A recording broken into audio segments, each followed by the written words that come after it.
그래서 각각의 증가율에 이제 제가 말로 쓰면 너무 기니까 이건 이제 y의 증가율을 제가 하나의 문자로 표현한 것에 불과합니다. 그렇게 이렇게 읽으시면 되는 거예요. GY라고 하면 뭐 growth rate of y다. y 증가율이고요. 그다음에 GA 더하기 3분의 1의 GK, G 각각 증가율을 말로 쓰기 싫어서 제가 문자로 쓴 거니까요. 이해하시고요. 그래서 GY는 시간당 GDP 증가율을 가리키는 것이고 GA는 총 요소 생산성의 증가율. 잘 기억하셔야 됩니다. A는 우리가 L로 나누지 않았어요. 그냥 시간과 아무 상관이 없습니다. GK는 시간당 자본 스탁의 증가율이고 GA는 노동의 증가율이다. 이렇게 우리가 부르도록 하겠습니다.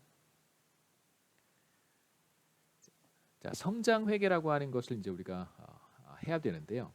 다시 한번 돌아가 볼까요? 앞으로 우리가 데이터를 보면 뭐 예를 들어서 1970년부터 2017년까지 데이터가 나와 있어요. 그러니까 한국 데이터는 당연히 뭐 2019년까지 나와 있고요. 전 세계 비교를 우리가 하고 싶다면 이제 펜 월드 테이블이라고 하는 데이터셋을 이용하면 되는데 그 데이터셋은 2017년까지 자료가 나와 있습니다. 그래서 이런 데이터들을 우리가 이용하면 어떤 자료들을 사실 여기 있는 자료를 다 확인할 수 있어요. 그러니까 왜냐하면 펜 월드 테이블이라고 하는 데이터는 우리가 해야 되는 지금 그로스 어카운팅을 이미 다 해놨기 때문에 근데 상식적으로 생각해 보면 실제로 우리가 어떤 데이터를 뭐 한국은행에 들어가서든 혹은 통계청 데이터를 이용을 하면 1인당 GDP의 증가율 계산할 수 있습니다. 혹은 시간당 GDP의 증가율 요건 좀 계산하기 힘들어요. 우리가 총 노동 시간을 공표하긴 하는데 저는 이 데이터를 그렇게 신뢰하지는 않습니다. 그러니까 한국 경제 전체의 총 노동 시간을 계산한 건 아니기 때문에 저는 이 데이터를 신뢰하지 않기 때문에 잘 사용하지는 않아요. 뭐 여하튼 우리가 애초에 L로 나눌 때 이 L을 인구라고 했다면 인구 1인당 GDP의 증가율은 우리가 계산할 수 있습니다. 데이터로부터. 그 다음에 이제 자본 스탁의 증가율도 우리가 계산할 수 있고요. GK.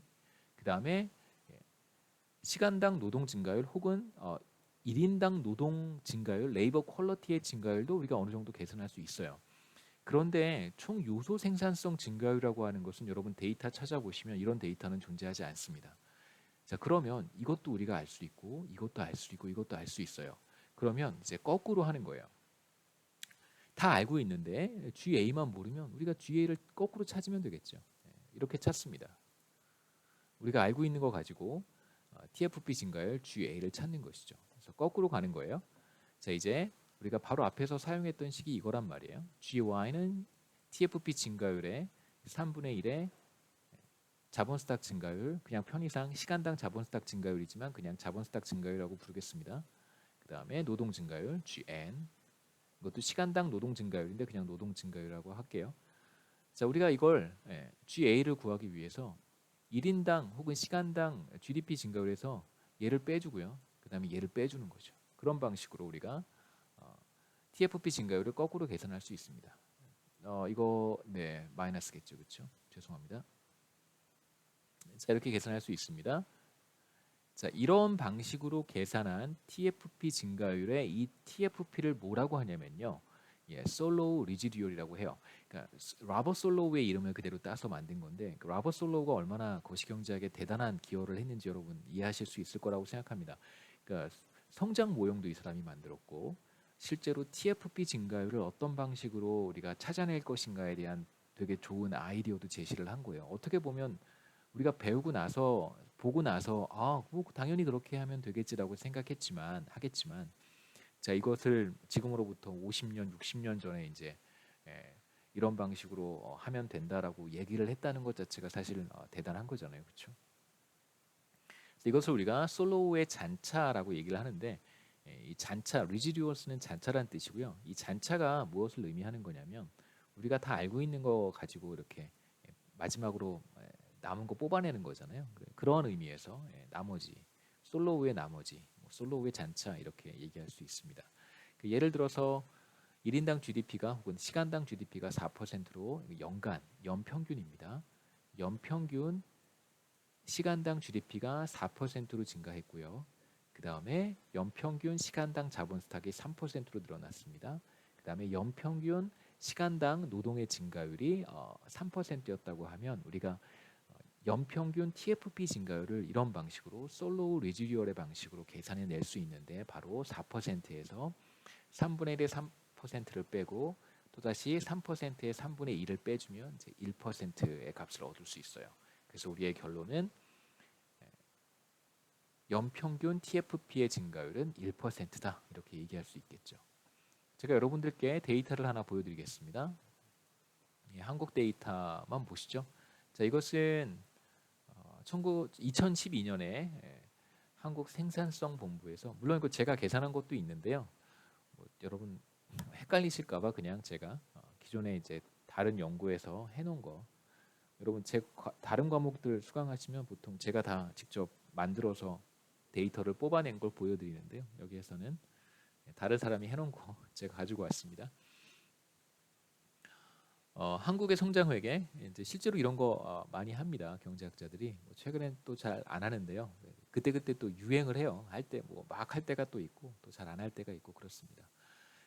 GDP 증가율이 80년대는 9.4%, 그래서 어마어마하죠. 그 다음에 90년대는 6.1%, 그 다음에 2000년대는 이제 3.8%, 2010년대 들어와서는 더 떨어졌고요. 자본의 기여도가 6.6, 노동의 기여도가 2.2. 그래서 솔로우 리지듀얼을 이렇게 계산한 거예요. 제가 이미 다 3분의 1을 한 거기 때문에 그냥 6.6%가 바로 3분의 1의 GK예요. 그러니까 GK가 얼마나 컸는지 알 수 있겠죠, 그렇죠? 그러니까 한국의 과거 성장 과정에서 보시면 사실 상당한 기여를 했던 것이 자본 스탁의 증가라고 할 수 있습니다. 그러니까 자본 스탁이 굉장히 빠른 속도로 늘어나면서 한국 경제가 제조업 중심, 그러니까 사실 경공업에서 시작을 해서 제조업, 중화공업, 그다음에 이제 제조업, 대규모 장치 산업과 설비 시설들을 확보한 그런 제조업으로 이제 사실 한국 경제가 성장을 해왔던 것이죠. 그래서 보시면 6.6, 2.2 노동 증가율은 자본과 비교했을 때 한 3분의 1 수준이고요. 그래서 전체 성장률에서 TFP는 0.6% 정도밖에 되지 않습니다. 이렇게 해서 상대적으로 보면 쭉 한번 비교해 보시면 80년대와 90년대, 그다음에 2000년대를 이렇게 비교해 보시면 TFP가 차지하는 비중이 비교적 그렇게 크지 않다는 것을 이제 우리가 확인할 수 있겠죠. 그러니까 전체 9.4%의 한 10%가 10% 수준도 되지 않는 거잖아요. 9.4%의 10% 수준이면 대략 0.94%여야 되는데, 그렇죠? 퍼센트에 퍼센트여서 좀 헷갈리실 수도 있는데 여하튼 채 1%도 안 되는 거고요. 그 다음에 여기에서도 6.1%의 10%면 0.6%여야 되는데 그래서 전체 성장률에서 TFP 증가율이 차지하는 비중이 포션이 그렇게 크지는 않습니다. 2000년대 들어와서도 마찬가지고요. 한국 경제를 드라이브하는 것이 사실 TFP도 물론 있지만 어떻게 보면 자본 스탁의 증가가 한국 경제를 이제 드라이브한 것이다. 상당히 많은 부분, 상당히 많은 부분이죠. 물론 다 자본의 증가에 의해서 이루어진 것은 아니죠. 당연히 그렇진 않습니다만 상당 부분 자본 스탁의 증가율이 상당히 많은 기여를 했다. 3분의 2 이상의 기여를 했다라고 우리가 평가할 수 있습니다. 이제 반대로 미국 경제 한번 보시면요. 시간당 GDP 증가율을 이제 이렇게 쭉 계산을 했는데 보시면 TFP 증가율이 사실 절반 가까이 되죠. 그렇죠? 어떨 때는 막 절반 넘습니다. 그다음에 95년부터 2007년까지 보면 절반이 넘죠. 2.8%인데 TFP 증가율이 1.5% 돼요. 1.3%는 자본 노동이고요. 그다음에 이제 2007년 이후에는 조금 주춤합니다. 물론 절반 밑으로 떨어지긴 했지만, 그래서 미국 경제의 경우에 TFP 증가율이 경제 전체 이제 경제 성장률에서 차지하는 포션이 상대적으로 크다는 것을 우리가 알 수 있겠죠. 자, 여기까지가 6장의 내용입니다.